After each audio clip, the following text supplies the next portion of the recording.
afternoon. It is great to see all of you here.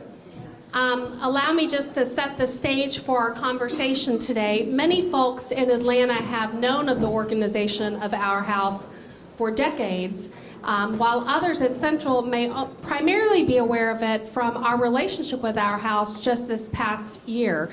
The Our House Early Childhood Education program temporarily moved into the space where our CDC used to occur while they were doing renovations on their facility. But now we are excited that even after those renovations are complete, we're delighted that they have chosen to expand their childhood education program and remain here. So Central now serves as one of its 3 sites for operation. So today our primary goal is to learn more about and celebrate the life-changing, comprehensive work that Our House is doing and has done for decades to try and end the cycle of homelessness for families in Atlanta. So we are honored to have our 3 panelists, Michelle Carter, who I briefly introduced to you in worship. She is the Chief Impact Officer. She's going to tell us about the current work that is going on and where they have their sights set on going from here. Michelle is known as an innovative leader in the field of education and service to children and their families, having spent the last 20 years devoted to that work. She served on the board for Georgia Association for the Education of Young Children as their chair of public policy. And those of us who are here on the Central staff work very closely with Michelle, although we were just saying it had been a while since we had seen each other. And of course, I don't really need to introduce, but I will anyway, the Reverend Dr. Joanna M, who's known by all of us, deeply loved, and is the founder of All Things Good, including our own Outreach and Advocacy Center. In 1998, when Joanna was pastor at North Decatur Presbyterian Church, she and other faithful members founded the original Our House, which was Decatur... 88. What did I say?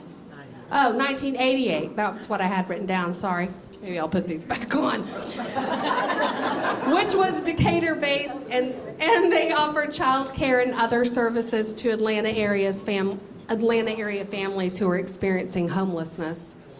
And then to her left is the Rabbi Alvin Sugarman, who's a longtime friend of Central Church. He told me back to the Randy Taylor years. And Rabbi Emeritus of the Temple, where he became senior rabbi in 1974. Rabbi Sugarman has been a leader in social justice and civil rights advocacy for decades, having been termed by the Atlanta magazine as one of the 2 people, the other being the late Congressperson John Lewis, as being the, quote, conscience of our city. So Atlanta's first shelter for couples experiencing homelessness began in 1984 at the Temple under his leadership. About a decade later, this is where we get into the 90s, 1994, these 2 good troublemakers brought together a coalition of 16 different faith-based organizations, and together they formed the Genesis Shelter, which provided shelter and services to mothers with newborn babies who had nowhere to go after leaving the hospital. And over the years, Genesis Shelter grew and it expanded in size and in scope. In 2014, Our House and Genesis Shelter merged to become one organization, carrying the name Our House and serving families experiencing homelessness at 2 sites, one in Decatur and the other on Boulevard Avenue. So now I'm going to stop talking for a few moments, although I do have some questions. But I would first love to ask Michelle to talk about the current operation of Our House as it is today. And would you just take that mic, and we're going to make sure we use microphones for folks to hear. I think so, yeah. First, let me say thank you so much for being here today and giving us an opportunity to not just talk about Our House, but also the important issues that we continue to struggle with around family homelessness in our community. So Our House, a little closer? Okay. Our House is an organization that has evolved into full wraparound services, not just for families. We do also serve some single adults through our rapid rehousing program. And our mission, in short, is to transform the lives of individuals who come through the organization. We just want to make sure that people are better for having been with us. And the issues of stability and self-sufficiency are messy and complicated. And the way that we look at it is we want to plug in the resources that we know all families need to get to the next level. Early childhood education. We don't do daycare at our house. We're educating young children, and we look at the education that we're providing as a preventative for the generational poverty and trauma that many of our families continue to bear. We also provide our shelter, as we talked about. We have 18 rooms serving, on average, between 75 and 80 souls in the shelter every day. And we're one of the few shelters that is family focused and is serving whole families in whatever way that they join us. That may be mom and dad, that may be a single mom, single dad, whatever a family structure our families are in when they join us. We serve them for up to 6 months and sometimes longer, depending on their barriers. In the last 2 years, we have merged with what was CAP and Health Clinic.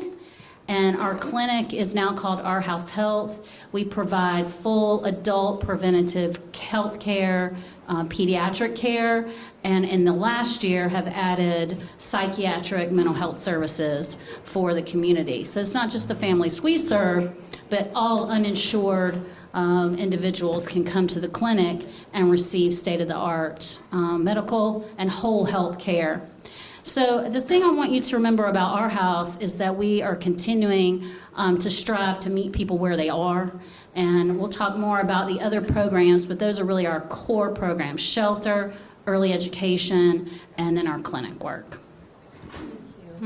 So we're going to do a little, my children will ask this question. I'm sure those of you who are parents will have this. Tell me about the day when I was born. I'm usually like, what day was that? But really, Joanna, if you would take us back to the 1980s and talk about what was the catalyst for you and the members of North Decatur Presbyterian Church to address the needs of women and children experiencing homelessness. You can use Michelle's mic. I'll be glad to, Shannon. And you all are lucky ducks to have your new senior pastor. I just want to tell you. Great thing. I want to mention some names before I start. This fellow sitting right here, Lee Carroll, chaired the board of our house for a long time. My husband, Al Adams, was on the board and chaired the board of Genesis, and was chair of the board when the merger took place. So, you know, some of us get a lot of credit for what a lot of people do, not just one person or two people or three people. It's a community effort, but there are just some great people in this room. I just wanted to point out to you. Our house started this way. I went to North Decatur to be pastor from Central, where I was the minister to the community here. And I arrived and I discovered that among the community ministries that congregation did was to provide members of the church to go spend the night at a night shelter, a Baptist night shelter off of Boulevard, I think it was. And the church loved doing that and was very happy about it. But our house started because of a really heartbreaking thing. A member of our church who had spent the night at the night shelter, her job was to get everybody out of the building by 6:30 so that the building could be used for other things during the day that were important. The person was named Dolly, and she was a librarian at Emory. And I just want to give a shout out to her. You talked today about rage and anger. She was the volunteer who was supposed to get everybody out in the morning. And it was a March morning, and it was cold, and it was rainy. And Dolly watched that mother walk down the driveway with her 6-week-old baby on her shoulder, And Dolly was in the room during the night next to where that little family was. And the baby cried all night. Do I need to say anything else? So Dolly comes to see me that afternoon. And it's one of these deals, she just was slinging the door open to come in and said, Joanna, I've got to talk to you about something. And I really thought it was my sermon the week before. But she told me the story, and we both started weeping. And she said, we've got to do something about it. And we did. Our house was the first day center for children and families who were homeless. 9 months after Dolly's visit, we had the groundbreaking. I like to think of it takes 9 months for a baby to be born. And we cut the ribbon exactly 9 months later at the facility on Columbia Drive, 711 Columbia Drive. And thank goodness for Columbia Presbyterian Church. For $1, we were able to use the scout hut that was behind the church.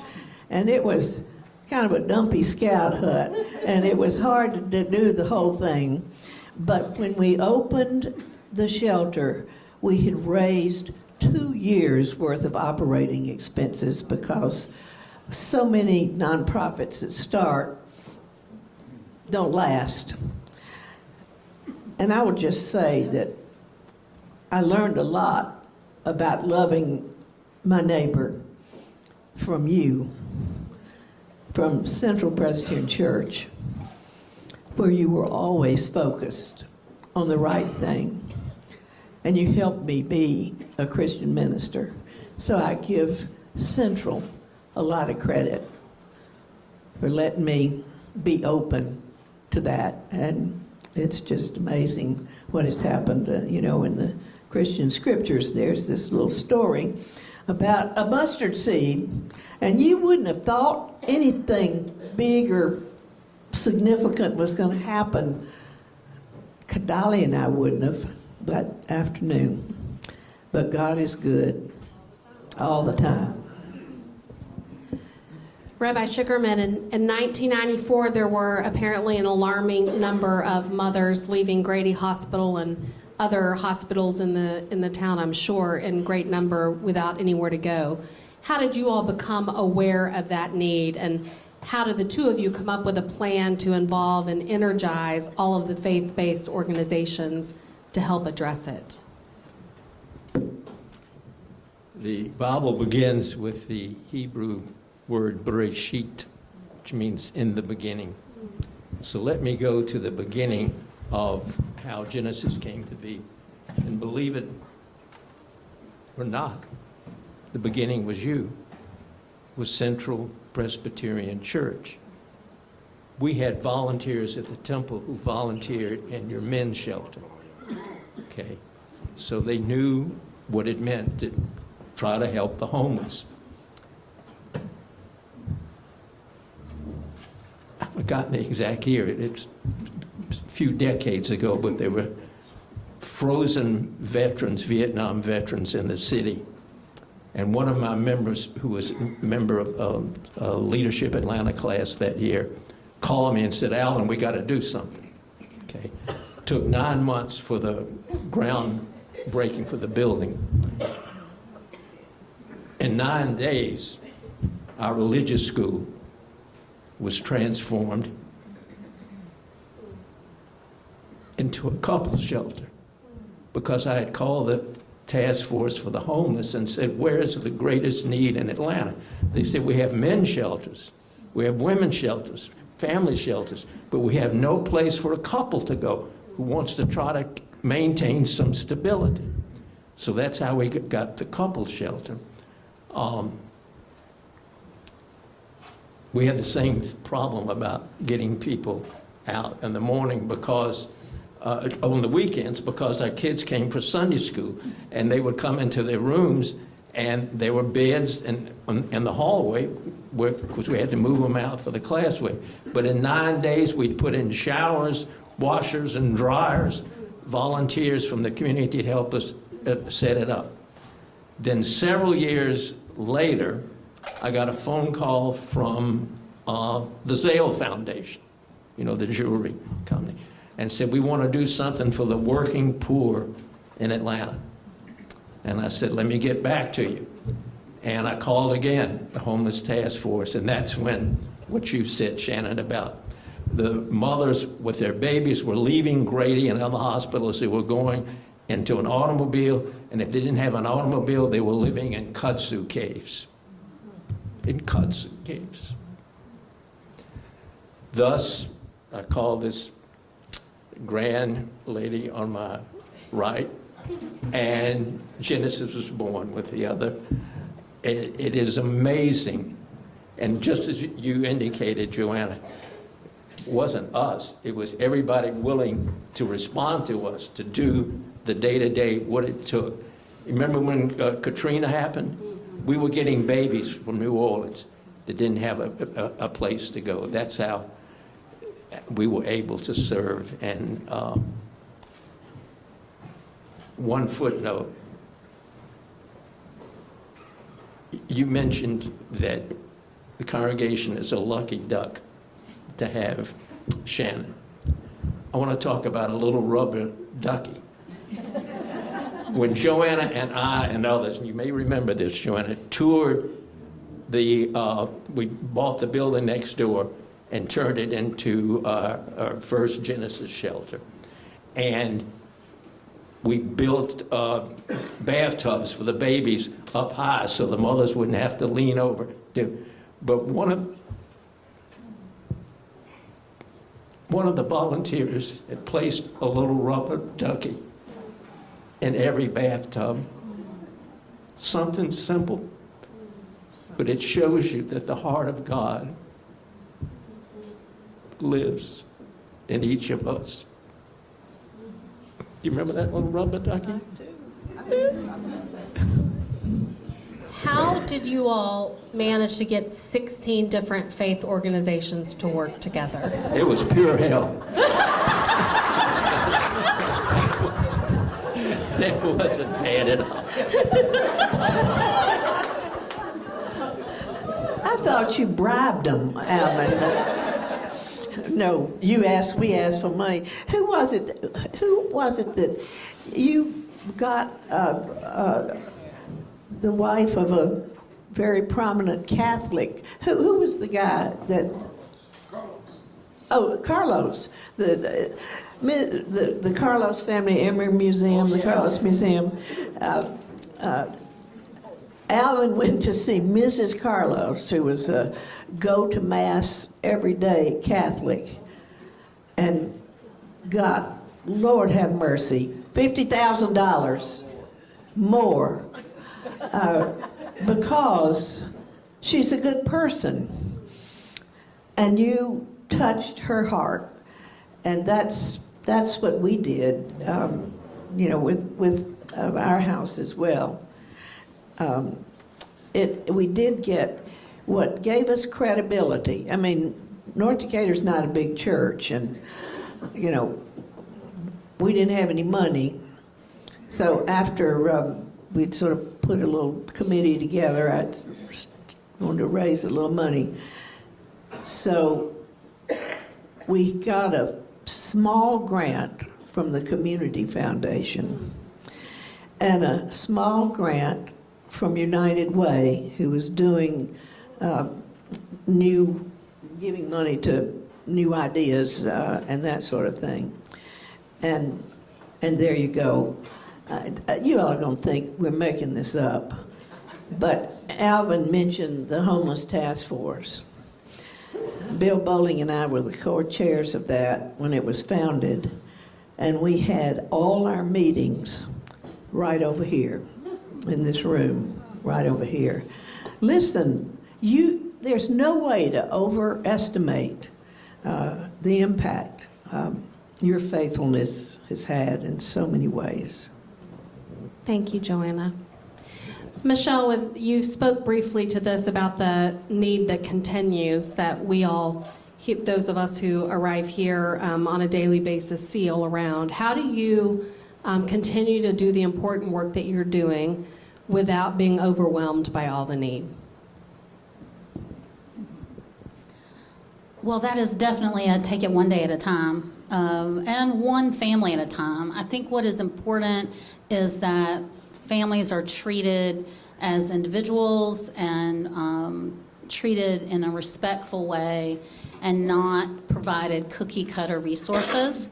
And so the way that we stay motivated, and my personal way of staying motivated, is to think about the change that the children and the families that are with us will make in the world, and that really is the seed planting. We may not see all of that flower, but what we will know is at the time that they've been with us, will have been nurturing, compassionate, need meeting, and hopefully comforting. One of the things that is important to me is that as families come into our shelter, that they have a time to decompress, that they're met with the best that we have to offer them as far as facilities, and a place where they can feel safe and nurtured, and then we get to work. So the barriers that continue are certainly access to affordable housing. The definition of affordable is a moving target in our communities, but there is certainly not enough options for the working poor. And then most recently for us, and one of the main drivers for the merger into health and doing whole health and mental health services, is the deep need for mental health services in our communities. We see more chronically ill adults coming into our shelter who are caring for children than we have in the past 10 years in the last 2 years. And so the barriers are not just having access to it, but the stigma around receiving mental health services. And mental health is different. If your arm is broken, you know it hurts, and you know there's a solution through health care. When your brain is hurt, it's very difficult to make good decisions and to receive help. So for us on this journey of helping families towards self-sufficiency, right now it is really access to affordable housing, and then mental health and what that means in today's communities. Thank you. Rabbi Sugarman, I've read that at your installation service at the temple, you referenced the work of Rabbi Rothschild, who came before you, and how he built bridges with other faith communities to do good work in the area of civil rights and social justice.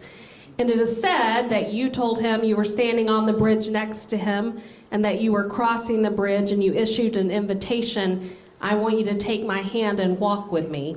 And that was in 1974. So here we are all these years later, and so many bridges left to build and to cross. If we were to take your hand and walk with you, where would you lead us?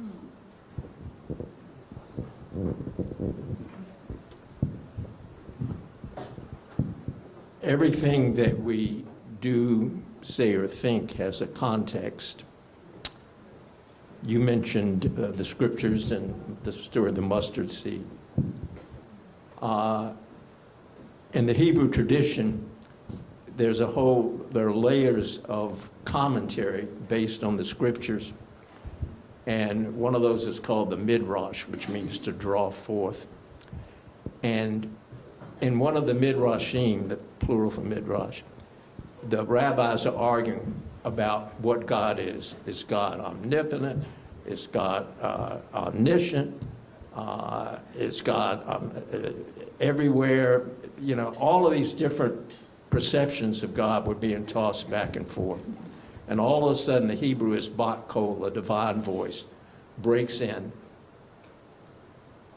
And the rabbis are stunned, and God says, "It's enough already. Would you just stop arguing about what I am or am not, and just learn to be kind to one another?" Central Presbyterian reflects what that means. All of us who've tried to reach out to the homeless, reflect on what that means. And where I would take us today, I'll pick up, Michelle, on what you said with affordable housing and mental illness. My mom died when I was 5, and I was raised by a severely mentally ill father. I would not be here today without an incredible aunts and uncles who sustained us, to put it mildly. So I know what it means to deal with mental illness firsthand. If you would take my hand today, listen to what Michelle said, and allow the kindness that you feel within your soul that was planted there with a spark of God, and do what you can. We can't solve the whole world, but each of us can do something, whether it's with affordable housing or mental illness, to improve the lives of our fellow human beings, understanding all the while that no matter who we are, or what label we may wear, we are all children of one living God, and God simply wants us to be kind to one another. Thank you. Amen. Joanna, I would ask the same question of you. Where would you lead us? Got to use that mic. I'm very concerned that, yes, we've made a lot of progress, but I'm very concerned that we haven't made enough progress. I'm very concerned that the society itself, our government leaders, our budgets for the state and the federal government, people who are in the most need get the least help. And that makes me mad. And we've got to work as fervently as we can on policy levels wherever we are. And it's just not enough to, there's the, that old story of the highway that went around a mountain, and a very curvy highway, and there was a wreck a week on that highway. And finally, someone asked, why don't we stop having funerals? And why don't we build a fence to keep cars from driving off the road? And I'm really interested in the fence building. We've got to work on both levels, for sure. And let me say, you talked about relationships, and that is the key. It's not, this is a person who's homeless. This is Jackie. This is Bobby. This is a real live human being made in the image of God. It's all about relationships, all about relationships. Somebody cares for me and believes I can get a handle on my situation. And I want to say just one more thing. The rabbi knows about this, and he's a big hand holder, and everywhere he goes, people love him, and he loves them back. I had him preach at Central Presbyterian Church one Sunday, and this is something you all might think about doing. I had a Muslim imam preach one Sunday. I had Rabbi Sugarman, and I had the Catholic Archbishop who marched down the aisle with that pointy hat and everything. And that's what we're talking about. Not worrying about labels, but doing good and doing good together. But at the end of the service where Alvin preached, I was on the pulpit side and he was on the lectern side, and he had his head buried in the hymnal because he did not know the hymn that we were singing.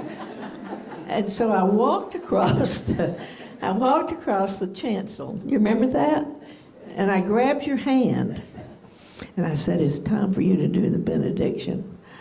And so we walked to the steps, and Alvin said to the congregation, I want you to take the hand of the person who's sitting on your left and the person who's sitting on your right. And at that time, at Trinity, nobody touched anybody for any reason.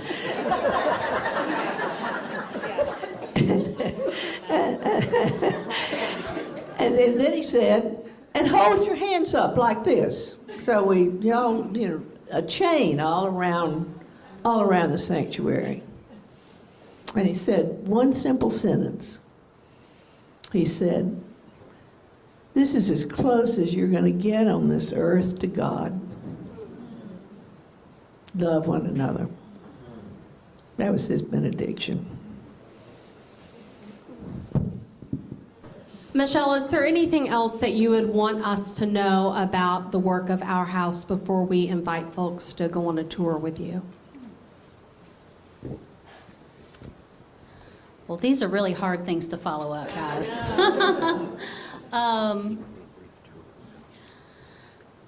I think what I just want you to keep in mind about the work of Our House and is that the need is getting bigger and it's outpacing our solutions, and that our focus is primarily on families experiencing homelessness, which brings some different challenges than individuals. And so we are really working to provide those wraparound services, and our focus is on families with young children. And I would just leave you with the idea that the fact that we had to expand our services, although we're so grateful to be here and to be a part of your community, in some ways means that we still have so much work to do. And but thank you guys so much for your partnership and your support as we do this work together.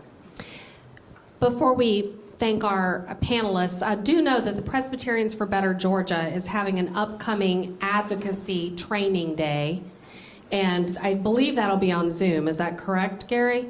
And then there will be a lobby day too. And Presbyterians for Better Georgia is an organization in which we are involved, and they do work at the social justice policy level for our neighbors across the street here. So we'll have that information up on our website. I believe starting tomorrow you can always Google Presbyterians for Better Georgia and find more information out about that, because indeed, as we're holding hands and joining our voices, that will make a difference. We are deeply grateful for the three of you making time to come out on this day. We're also grateful for the way that your hearts have broken open to the world, and for all that God continues to do in and through you and amongst you, and for the friendship in particular that the two of you model, that lifelong friendship that is indeed part of the divine spark that God has given to all of us. So will you please thank our panelists?